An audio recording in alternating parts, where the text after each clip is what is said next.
सभी स्टूडेंट्स को नमस्कार। हम अब प्रोग्रामिंग में एक टॉपिक सबसे पहले देखेंगे, व्हाट आर ऑपरेटर्स। तो आज ऑपरेटर्स के बारे में पढ़ेंगे। तो जो जो ऑपरेटर्स आज मैं बताऊंगा आप लोगों को, वो लगभग सभी प्रोग्रामिंग में सेम कॉन्सेप्ट है, सेम ही टॉपिक है। हर एक में कुछ एक्स्ट्रा भी कुछ ऐड हो जाते हैं, वो डिपेंड करता है प्रोग्रामिंग लैंग्वेज पे। अगर आप लोग कमेंट करोगे किसी के लिए स्पेशली कि इस प्रोग्रामिंग के लिए, तो उस प्रोग्रामिंग के अलग से इनसे अलग क्या ऑपरेटर्स है वो भी वीडियो आपके साथ मैं शेयर कर दूंगा। पर जो कुछ कॉमन जो ऑपरेटर्स है वो चीज यहाँ पे बता रहा हूँ मैं आप लोगों को। ऑपरेटर्स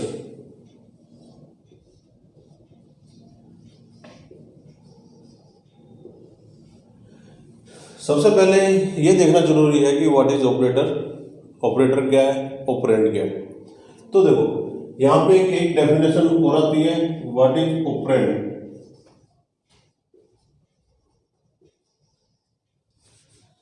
मैं यहाँ पे एक एग्जांपल लेता हूं आपके सामने, a प्लस बी। तो a और b जैसे मैंने यहाँ पे किया 3 प्लस 4 इक्वल टू 7। तो यहाँ पे देखो, यहाँ पे अगर हम बात करें a प्लस बी, तो a क्या है और b क्या है और दिस प्लस क्या है। तो देखो अगर मैं a को और b को मैं देखूं कि ये दोनों के दोनों क्या है, दीज आर ऑपरेंड्स, और दिस प्लस इज ऑपरेटर। जो ये प्लस का जो साइन दिखाई दे रहा है ये ऑपरेटर है, बाकी ए एंड बी क्या है, ऑपरेंड्स है। अब ये ऑपरेंड्स और ऑपरेटर क्या है, देखो किन के ऊपर ऑपरेशन हो रहा है, क्या किन के ऊपर ऑपरेशन हो रहा है, ए और बी के ऊपर ऑपरेशन हो रहा है। और क्या ऑपरेशन हो रहा है, प्लस ऑपरेशन हो रहा है। प्लस मीन्स एडिशन हो रहा है। और किन के ऊपर ऑपरेशन हो रहा है, ए और बी के ऊपर। तो जिनके ऊपर ऑपरेशन हो रहा है डेट आर ऑपरेंड्स, और जो ऑपरेशन हो रहा है, जो ऑपरेशन होना है डेट इज ऑपरेटर। तो जो ऑपरेशन, ऑपरेटर किसको रिप्रेजेंट कर रहा है, ऑपरेशन को, और ए और बी किसको रिप्रेजेंट कर रहे हैं, ऑपरेंड्स को।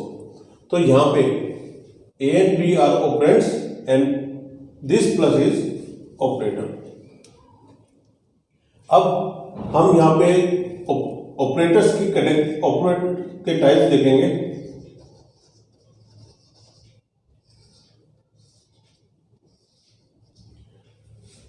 अगर हम ऑपरेटर्स के टाइप की बात करें तो यूनरी और बाइनरी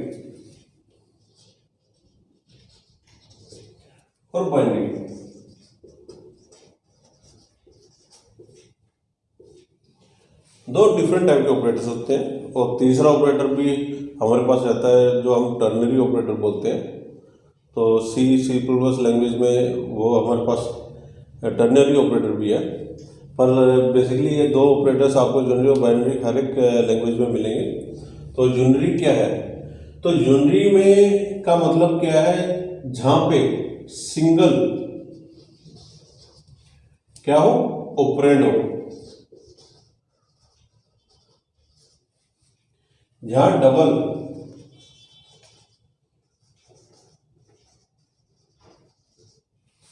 तो डबल या दो ऑपरेंड हो, वो हम बाइनरी ऑपरेटर्स बोलते हैं। देखो सिंपल टर्म्स से बताता हूं आपको। यहां पे क्या है, दो ऑपरेंड है, तो इनके बीच में जो ऑपरेटर लगा दिस इज बाइनरी ऑपरेटर।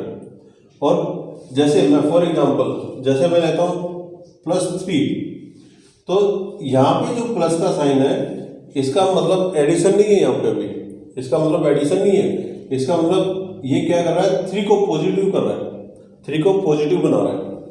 -4 तो 4 को नेगेटिव कर रहा है। तो यहाँ पे एक ही ऑपरेटर है और एक ही ऑपरेंड है। यहाँ पे मैं लिखता हूं 3 + 4। अब यहाँ पे इस प्लस के साइन का मीनिंग चेंज हो जाता है। अब इसके प्लस का साइन का मीनिंग चेंज हो जाता है। अगर हम यूनरी ऑपरेटर्स की बात करें,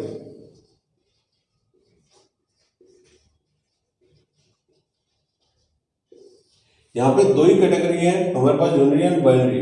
और अगर हम देखें तो तीसरी कैटेगरी में हमारे पास टर्नरी कैटेगरी आती है, बहुत लैंग्वेजेस में बताया गया है। तो वहाँ पे 3 ऑपरेंड्स होंगे। यूनरी के ऑपरेटर की बात करते हैं हम, तो प्लस माइनस ये दोनों के दोनों यूनरी ऑपरेटर्स है। डबल प्लस और डबल माइनस ये दोनों के दोनों भी यूनरी ऑपरेटर्स है। अगर हम स्टार की बात करें और हम बात करते हैं एंड ऑपरेटर की, ये दोनों के दोनों भी यूनरी ऑपरेटर्स है। देखो ये तो हमारे पॉजिटिव को रिप्रेजेंट करता है, ये नेगेटिव को रिप्रेजेंट करता है, ये इंक्रीमेंट को, ये डिक्रीमेंट, ये पॉइंटर है और दिस इज एड्रेस ऑपरेटर। अब ये इंक्रीमेंट और डिक्रीमेंट है क्या? देखो अगर मैं लिखता हूं 3 प्लस प्लस, इसका मतलब हो जाता है दिस इज 4, मतलब 3 में 1 जोड़ दो, 1 इंक्रीमेंट कर दो, ठीक है। अगर मैं लिखूं 3 माइनस माइनस तो ये हो जाता है हमारा 2। तो जो प्लस प्लस ऑपरेटर है वो एक इंक्रीमेंट और माइनस माइनस जो ऑपरेटर है वो एक डिक्रीमेंट के लिए यूज होते हैं। तो पर उसमें क्या है कि एक ही ऑपरेंड हमारा यूज होता है, एक ही ऑपरेंड यूज होता है, तो इसलिए उनको यूनरी ऑपरेटर्स कहा गया। तो जहाँ जहाँ हमारे पास 2 ऑपरेंड्स यूज होंगे, जहाँ जहाँ 2 ऑपरेंड्स यूज होंगे वहाँ पे हम क्या कहेंगे, उसको बाइनरी ऑपरेटर्स कहेंगे, ठीक है। जहाँ जिन 2 ऑपरेंड्स के बीच में कोई ऑपरेटर आ रहा है तो बाइनरी ऑपरेटर है वो। क्लियर है बेटा?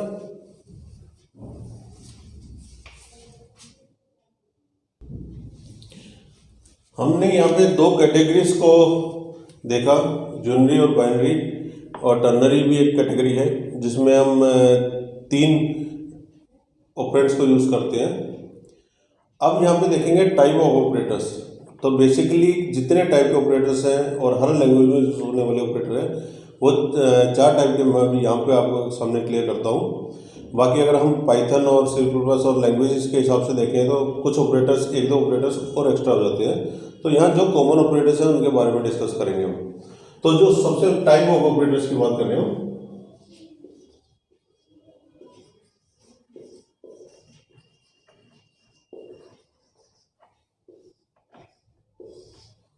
टाइप ऑफ ऑपरेटर्स, तो टाइप ऑफ ऑपरेटर्स में सबसे पहला जो टाइप आता है अगर हम डिस्कस करते हैं तो सबसे पहला जो टाइप है हमारे पास असाइनमेंट ऑपरेटर।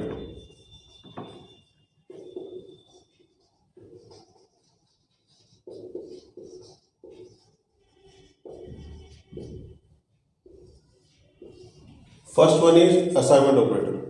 अगर हम असाइनमेंट ऑपरेटर की बात करें तो देखो, अब असाइनमेंट ऑपरेटर्स अगर हम देखते हैं तो सिंगल इक्वल का जो साइन होता है, सिंगल इक्वल का जो साइन होता है, this is used for assignment, तो असाइनिंग वैल्यूज।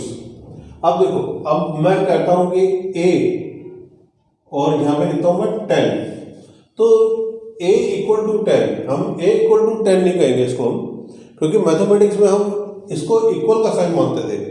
अब यहाँ पे वो नहीं है, यहाँ पे मैं इसको कैसे पढ़ूंगा, मैं कहूंगा 10 value is assign to a, value 10 is assign to a, या फिर मैं कहूंगा टू a वेरिएबल a। अब यहां पे एक क्वेश्चन आता है, देखो कि व्हाट इज ए वेरिएबल। अगर हम बात करें व्हाट इज ए वेरिएबल, एक वेरिएबल क्या होता है, तो सिंपली अगर आप लिख सकते हो यहां पे ए स्टोरेज लोकेशन, या ए मेमोरी लोकेशन, या एक मेमोरी भी कह सकते हो आप। तो एक ऐसी मेमोरी जिसके अंदर हम कोई वैल्यू असाइन कर रहे हैं और उस वैल्यू को हम सेव कर रहे हैं, तो हम उसको वेरिएबल कहते हैं, ठीक है। वो कोई भी वैल्यू वेरी हो सकती है और ये अपने आप को अपडेट भी कर लेता है। तो अब देखो 10 इज असाइन टू ए, तो इसको आज से हम ऐसे पढ़ेंगे, 10 value 10 is assign to a variable A. अब यहाँ पे कुछ और ऑपरेटर्स भी हैं जिनके बारे में मैं डिस्कस करना चाहता हूँ, जैसे plus equal to, minus equal to, multiply equal to, double multiply equal to, divide equal to, ये भी कुछ ऑपरेटर्स है हमारे पास। तो अब अगर हम इनको देखें तो इनको एक वर्ड नाम दिया जाता है, इनको इन असाइनमेंट ऑपरेटर्स को एक नाम दिया जाता है, दैट आर शॉर्टकट्स। अब इनको देखना जरूरी है, यहाँ पे इनको समझना जरूरी है, क्योंकि लगभग लैंग्वेजेस में यही कॉमन है और इन्हीं को बार बार यूज भी करते हैं। तो देखो, सबसे पहले हम एक एग्जांपल ले लेते हैं, जैसे हम मल्टीप्लाई का ले लेते हैं। तो अगर मैं लिखता हूं a equal to a multiply with b, तो ध्यान रखना अगर a इक्वल का जो साइन है इसके दोनों की तरफ, जो ये असाइनमेंट का साइन है इसके दोनों की तरफ अगर सेम वेरिएबल हो तो मैं क्या करता हूं, उस एक वेरिएबल को रिप्लेस कर देता हूं और इसको मैं ऐसे लिख सकता हूं। हाँ, एक चीज का ध्यान रखना, अगर मैंने ऐसे लिखा a equal to minus A plus B, अब मैं इनको रिप्लेस नहीं कर सकता हूं क्योंकि एक पॉजिटिव है एक नेगेटिव है, दोनों ए नहीं है, ठीक है। तो अगर मैं लिखता हूं a equal to A plus B, तब मैं इसको रिप्लेस कर पाऊंगा, इसको रिप्लेस नहीं कर पाऊंगा, तो इसको लिख पाऊंगा a plus equal to B. तो ये जो हमारे हैं ये हमारे शॉर्टकट्स हैं जिनमें लगभग यूज करते हैं, जरूरी नहीं कि आप यूज ही करो। तो कई बार हमारे पास आउटपुट के क्वेश्चन आते हैं तो उनमें शॉर्टकट ऑलरेडी यूज किए होते हैं, तो उनका मतलब ये समझना, जैसे कि ये अगर ये दिया है तो इसका मतलब क्या है, इसका मतलब क्या है, तो आपको अंदाजा रहना चाहिए। तो यहाँ पे जो डबल स्टार है, तो ये हम पाइथन में अगर देखें तो ये पावर के लिए यूज होता है। तो अगर मैं 2 स्टार 3 लिखता हूँ, इसका मतलब है 2 की पावर में 3, जो हमारे पास 8 आती है, ठीक है। तो ये क्लियर है बेटा?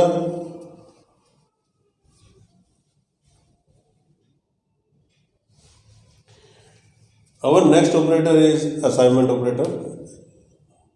तो वैसे तो असाइनमेंट ऑपरेटर मैंने आपको बता ही दिया है। तो अगर हम नेक्स्ट ऑपरेटर की बात करें तो अर्थमेटिक ऑपरेटर्स देख लेते हैं। तो सेकंड वन इज अर्थमेटिक।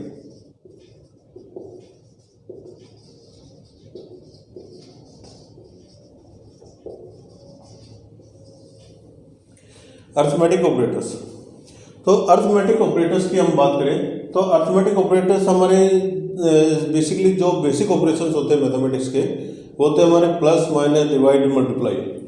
तो प्लस माइनस डिवाइड मल्टीप्लाई ये हमारे बेसिक ऑपरेशंस हैं जिनको हम अर्थमेटिक ऑपरेशंस कहते हैं। तो ये हमारे अर्थमेटिक ऑपरेटर्स हैं। पर डिवीजन केस में कुछ और भी आ जाते हैं, इधर पे कुछ और भी आ जाते हैं। एक तो डिवाइड ये होता है, एक डबल डिवाइड होता है, और एक ये जो परसेंट का साइन दिखाई दे रहा है एक्चुअल में ये परसेंटेज नहीं है। तो ये भी हमारे पास ये 3 डिवीजन ऑपरेटर्स हैं। अब इन तीनों डिवीजन ऑपरेटर्स के बारे में बताऊंगा मैं। तो सबसे पहला ऑपरेटर हमारे पास कौन सा है? प्लस, फिर मल्टीप्लाई, डिवाइड, ठीक है, और फिर ये हमारे डिवीजन ऑपरेटर्स हैं। तो अब यहाँ पे ये ऑपरेटर्स तो आपको पता ही है, मल्टीप्लिकेशन, डिवीजन और सब्ट्रैक्शन, ये तीनों ये हमारे एडिशन है, this is subtraction and this is multiplication.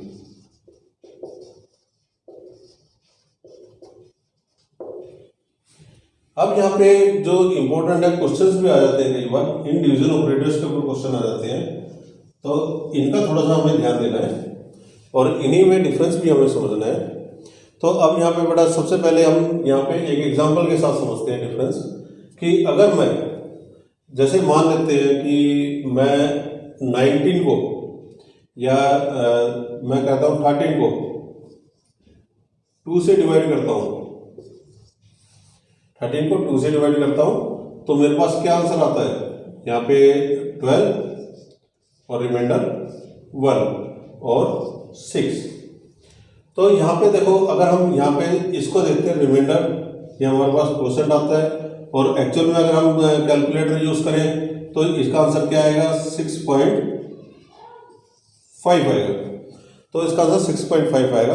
अगर हम देखें परसेंट क्या है, रिमाइंडर क्या है, तो इस तरह से हम अलग अलग भी देख सकते हैं। तो अब अगर हम यहाँ पे अगर सिंगल ऑपरेटर यूज करते हैं, जैसे मैं कहता हूँ 13 डिवाइड बाई 2, तो दिस गिव्स 6.5। कंप्लीट डिवीजन ये दिखा रहा है। अगर मैं कहूँ 13 डिवाइड बाई 2, पर मैं ये परसेंट वाला ऑपरेटर यूज कर रहा हूँ, तो इसमें क्या हो रहा है, अगर मैं परसेंट वाला ऑपरेटर यूज कर रहा हूँ या दोनों ऑपरेटर यूज कर रहा हूँ, तो इनके लिए अगर मैं देखूँ तो इसमें हम अगर यहाँ पे 6.5 आ रहा है, 6.5 का मतलब क्या है, कंप्लीट डिवीजन हो गया। अगर हम फ्लोटिंग पॉइंट्स में बात देखें या डिवीजन कंप्लीट डिवीजन हो गया, इसमें क्वोशंट रिमाइंडर की हम बात नहीं कर रहे। तो अगर हम यहाँ पे देखें तो यहाँ पे हमारे पास क्या बचता है, रिमाइंडर 1, तो यहाँ पे हम रिमाइंडर की बात करते हैं। ठीक है, 13% का ये इसका मतलब क्या है, यहाँ पे जो रिमाइंडर बचता है वो आंसर में आएगा। अगर हम ये ऑपरेटर यूज कर रहे हैं, ठीक है, मैं पाइथन लैंग्वेज की बात कर रहा हूँ, अगर हम यही ऑपरेटर यूज कर रहे हैं तो यहाँ पे क्या आएगा 6, दैट इज क्वोशंट। तो अब यहाँ पे कई बार एग्जाम में भी आता है what is difference between this and this, what is difference between this and this. तो आप लोग जब भी ऐसा कोई डिफरेंस समझाओ, क्वोशंट रिमाइंडर की बातें बताओ, तो एग्जाम्पल जरूर देना, तो ताकि एग्जाम्पल से थोड़ा क्लियर ज़्यादा हो जाता है। तो ये है आपका बड़ा अरिथमेटिक ऑपरेटर्स।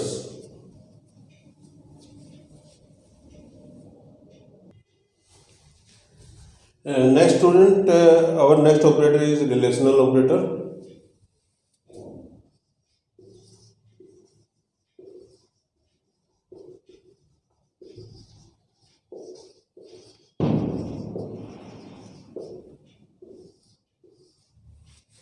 रिलेशनल ऑपरेटर, अब अगर हम देखें रिलेशनल ऑपरेटर्स में, तो हमारे पास less than, greater than, less than, greater than, less than, equal to, greater than, equal to and not equal to. ये आप ध्यान रखना कि this is not equal to, ये नॉट इक्वल के लिए यूज होता है, नॉट इक्वल टू,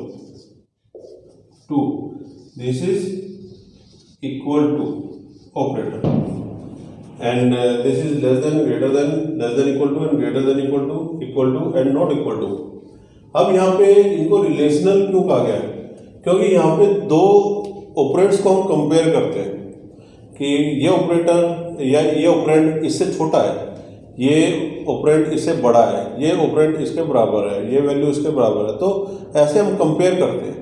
तो जहाँ पे कंपेयर करते हैं हम रिलेशन बताते हैं। तो रिलेशनशिप क्या होती है, एक्चुअल में ये मुझसे बड़ा है, मैं इससे छोटा हूँ, मैं इसके बराबर हूँ, तो इस तरह से रिलेशनशिप बताई जाती है।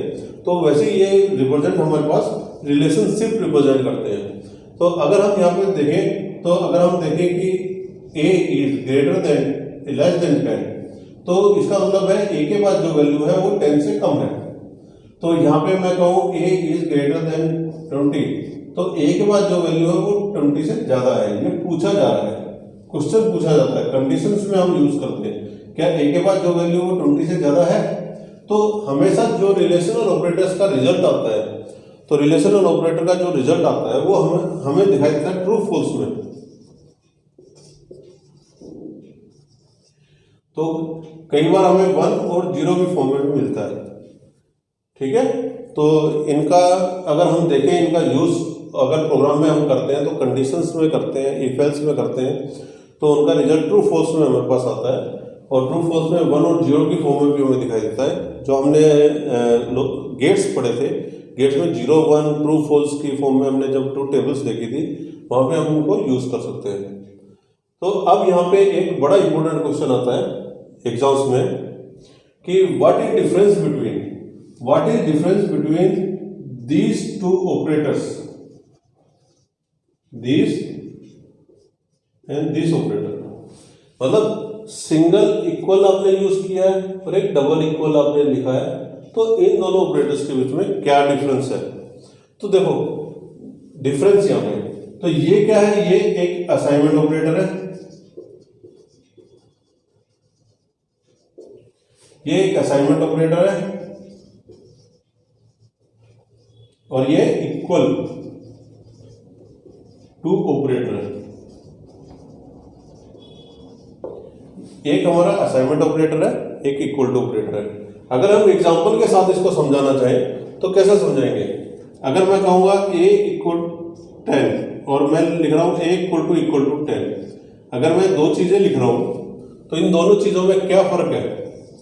तो यहाँ पे 10 वैल्यू a को दे दी गई है, यहाँ पे पूछा जा रहा है क्या a के बाद जो वैल्यू है वो 10 है। देखो यहाँ पे पूछा जा रहा है, तो इसका जो रिजल्ट आ रहा है वो किस में आ रहा है, ट्रू या फॉल्स में, क्योंकि ये रिलेशनल ऑपरेटर है। तो क्या a के बाद जो वैल्यू है वो 10 है, और यहाँ पे क्या है 10 वैल्यू a को दे देनी, तो a के बाद जो भी वैल्यू होगी उसको अपडेट करके वो 10 कर देगा। तो यहाँ पे क्या है कि a के पास कुछ भी वैल्यू होगी, अगर नहीं भी होगी तो उसके पास 10 आ जाएगा, अगर पहले से कोई वैल्यू है तो उसको 10 असाइन कर दिया जाएगा, उसको अपडेट कर दिया जाएगा। यहाँ पे क्या है, यहाँ पे पूछा जा रहा है क्या a के पास जो वैल्यू है वो 10 है। अगर मैं यहाँ पे देखूँ a नॉट इक्वल टू 10 है, तो a के पास जो वैल्यू है वो 10 के इक्वल नहीं है, तो यहाँ पे ये रहता है। तो यहाँ पे हमें देखते हैं कि काफी एग्जाम्स में आता है कि what is difference between these two operators. तो आप लोगों को क्लियर हो गया कि इन दोनों ऑपरेटर्स के बीच में क्या डिफरेंस है, और डिफरेंस अगर पूछा जाए तो लिखना क्या है। तो जब भी आप लिखो और एग्जाम में पूछा जाए तो प्रोग्रामिंग में देखो एक थ्योरेटिकल पार्ट तो होता नहीं है, हमको नंबर ऑफ वर्ड्स तो देखने नहीं होते कि हमको नंबर ऑफ वर्ड्स में कितना आंसर देना है। बस एक चीज़ हमें ध्यान रखनी है हमेशा हमारे एग्जाम में कि हम जो भी हम थ्योरेटिकल पार्ट लिखें उसके साथ एग्जाम्पल जरूर पुट करें, एक लाइव एग्जाम्पल जरूर पुट करें। उससे क्या होगा कि सामने टीचर जो चेक कर रहा है तो उसके दिमाग में हमारा कॉन्सेप्ट क्लियर हो जाएगा, और हमें भी क्लियर रहेगा कि हम बता क्या रहे हैं। कई बार हम बताते बताते ये भूल जाते हैं कि हम बता क्या रहे हैं, तो हमें एग्जाम्पल जरूर पुट करने होते हैं हर जगह। और कई बार क्या होता है कि टीचर को ये समझ नहीं आता कि ये बताना क्या चाह रहा है, पर एग्जाम्पल उसने बिल्कुल सही दिया है, तब भी हमें मार्क्स मिल जाते हैं। ठीक है,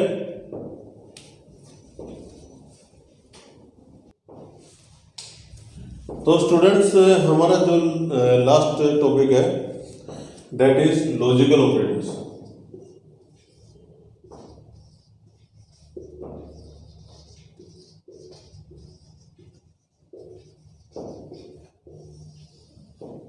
इसको समझने से पहले आपको ये देखना है कि मैंने एक वीडियो शेयर की थी आप लोगों के साथ गेट्स के लिए।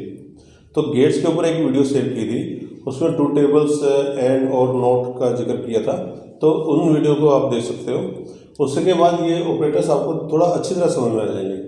हम यहाँ पे बात करते हैं लॉजिकल ऑपरेटर्स की। तो देखो लॉजिकल ऑपरेटर हमारे पास हर लैंग्वेज में, ये हर लैंग्वेज में कॉमन है। तो हर लैंग्वेज की बात करें तो एंड और एंड नॉट, ये हमारे पास 3 बेसिक लॉजिकल ऑपरेटर्स हैं, एंड और नॉट। तो अब ये देखो इनका भी जब रिजल्ट आता है तो ये भी रिजल्ट में हमें ट्रू फॉल्स में ही रिजल्ट देते हैं। तो जब भी इनका रिजल्ट आता है वो ट्रू फॉल्स में ही आता है, या हम कह सकते हैं 1 एंड 0 की फॉर्म में रिजल्ट आता है। तो फॉर एग्जाम्पल मैं मानता हूं, देखो 1 एंड 1, तो अगर मैं 1 एंड 1 लिखूं तो क्या होता है, देखो एंड ऑपरेटर में एंड में क्या किया जाता है, एंड में हम जनरली मल्टीप्लाई करते हैं, तो 1 into 1 तो हमारे पास 1 आ जाता है। तो इसका मतलब है ट्रू एंड ट्रू, तो एक्चुअल में 1 ट्रू हो गया, ट्रू हो गया, 2 एंड ट्रू गिव्स ट्रू। तो ये इस तरह की हमारे पास लॉजिकल स्टेटमेंट्स होती हैं। जैसे मैं कहता हूं कि मैं खाना खा रहा हूं और साथ में टीवी भी देख रहा हूं, I am eating food and watching TV. तो इसका मतलब है कि अगर मैं खाना खा रहा हूँ वो ट्रू है, और साथ में टीवी भी देख रहा हूँ ट्रू है, और दोनों के बीच में एंड ऑपरेटर यूज किया हुआ है, तो इसका मतलब है मेरा पूरा रिजल्ट ट्रू हो गया। तो अब यहाँ पे इसी तरह से अब ये और है, और में अगर हम हिंदी में देखें तो एंड का मतलब और का मतलब, तो देखो यहाँ हम लिखते हैं या, ठीक है, और इसको हम हिंदी में और हम लिख लेते हैं, और ये तो नहीं होता है नहीं। अगर हम देखें और ये वाला और ये दोनों में कंफ्यूज मत होना। और का मतलब कि मैं खाना खा रहा हूं और टीवी देख रहा हूँ, मैं खाना खा रहा हूँ या टीवी देख रहा हूँ। तो खाना खा रहा हूँ या टीवी देख रहा हूँ, तो दोनों में से एक ट्रू हो गया तो आंसर ट्रू हो जाएगा। और अगर आ जाए खाना खा रहा हूँ और टीवी देख रहा हूँ, तो दोनों स्टेटमेंट को ट्रू होने के लिए, रिजल्ट को ट्रू होने के लिए दोनों स्टेटमेंट को ट्रू होना जरूरी है। तो ऐसे केस में एंड अगर लगता है और दोनों ट्रू है तभी ट्रू आता है। तो ट्रू टेबल आप लोगों ने देखी है, तो अगर हम देखें तो ट्रू टेबल अगर हम फिर से यहाँ पे बना लेते हैं एंड के लिए, तो एंड में नॉर्मली हम मल्टीप्लाई करते हैं। तो ए बी एंड सी 0 0 0 1 1 0 1 1, तो मल्टीप्लाई हम करते हैं तो 0 0 0 एंड 1, तो 0 इंटू 1 0। तो अगर हम और का केस देखते हैं तो और में क्या होता है, एडिशन होता है। तो ए बी एंड सी, तो 0 0 0 1 1 0 1 1, तो अब इसमें क्या होगा, प्लस होता है तो यहाँ पे 0 1 1 1, यहाँ पे कैरी में 1 जाता है, कैरी 1 हम नहीं देख रहे हैं यहाँ पे। अगर हम नोट का केस देखते हैं तो नोट का केस देखते हैं तो एक ही इनपुट होता है और एक आउटपुट होता है, जो एक्चुअल में उसका कॉम्प्लीमेंट होता है। ठीक है, कॉम्प्लीमेंट मतलब इन्वर्टर होता है। ये 0 होगा तो 1 हो जाएगा, 1 होगा तो 0 हो जाएगा। अब इनको हम कैसे पढ़ते हैं, ट्रू टेबल हम ट्रू फॉल्स की टर्म में भी हम इनको लिख सकते हैं, फॉल्स एंड फॉल्स। इफ दो फॉल्स स्टेटमेंट्स को एंड किया जाएगा तो हमारा रिजल्ट फॉल्स आएगा। दो स्टेटमेंट्स अगर ट्रू हैं और एंड कर रहे हैं हम तो रिजल्ट इज ट्रू। तो अब देखो, अब इनका यूज कैसे करते हैं, हम कंडीशन स्टेटमेंट्स में करते हैं a is greater than 10 and b is greater than 11। तो ये दोनों जब ट्रू होंगी, दोनों ही कंडीशन ट्रू होंगी, तभी मेरा फ्लो कंट्रोल आगे जाएगा, तभी आगे जाएंगे, तो तभी ये ट्रू होगा, ये ट्रू होगा, ये ट्रू होगा, क्योंकि 1 1 1।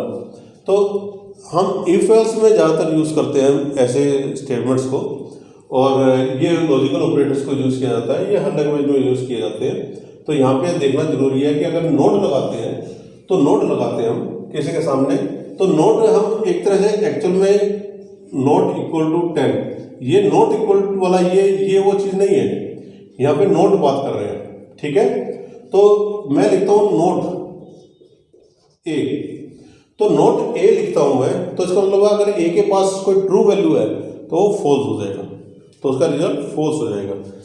कई बार हम ऐसे एक्सप्रेशन लिखते हैं नोट ए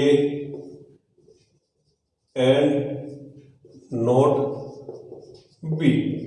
अगर ए की वैल्यू हमें दे दी गई है, ए की वैल्यू इनिशियल दे दी गई है 1 और बी की वैल्यू दे दी गई मेरे को 0, तो यहाँ पे क्या होगा, not A and not B. तो नोट ए लिखा है, तो नोट ए का मतलब क्या हो गया, ए की वैल्यू क्या हो गई 0 एंड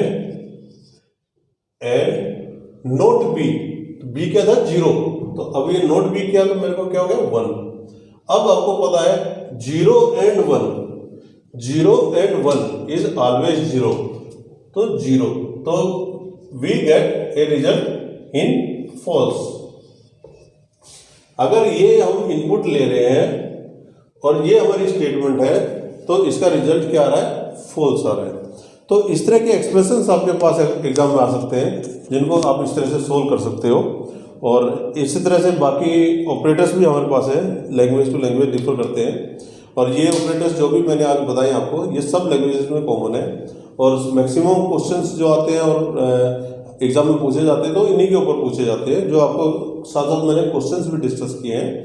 तो अगर आपको कहीं पे कोई टॉपिक समझ में ना आया हो तो वीडियो को दोबारा से रिपीट करके देख लेना, आपको बिल्कुल क्लियर हो जाएगा। और फिर भी आपको क्वेश्चन कोई समझ ना आए तो आप कमेंट बॉक्स में कमेंट भी कर सकते हो।